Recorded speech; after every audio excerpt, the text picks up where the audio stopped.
Hello guys, അപ്പോൾ ഇന്ന് നമ്മൾ ഉണ്ടാക്കാൻ പോകുന്നത് ചേമ്പിൻ തണ്ട് തോരനാണ് കേട്ടോ.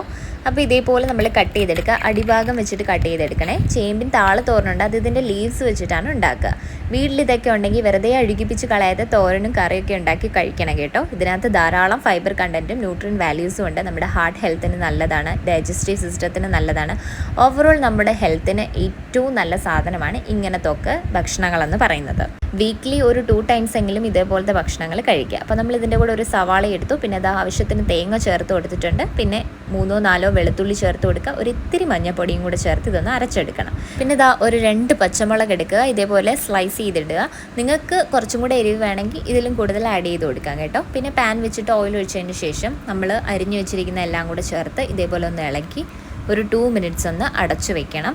ഇതൊന്ന് വാടിയതിന് ശേഷം വേണം നമ്മൾ നമ്മുടെ അരപ്പ് ചേർത്ത് വീണ്ടും ഇളക്കി സെറ്റ് ചെയ്ത് ഉപ്പൊക്കെ ചേർത്ത് വെക്കാനായിട്ട്.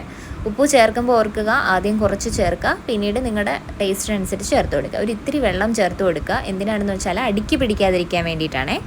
പിന്നെ ഒരു 6 മിനിറ്റ്സ് അടച്ചു വെച്ച് വേവിക്കുക. അതിനുശേഷം നമ്മൾ ഇതേപോലെ ഒന്ന് ഇടയ്ക്കിടയ്ക്കൊന്ന് ഇളക്കി കൊടുക്കണം കേട്ടോ. എന്നിട്ട് നമ്മൾ ടേസ്റ്റ് നോക്കുക. അപ്പോൾ അത്രയൊക്കെ ഉള്ളൂ. Thank you for watching my video. Okay, by.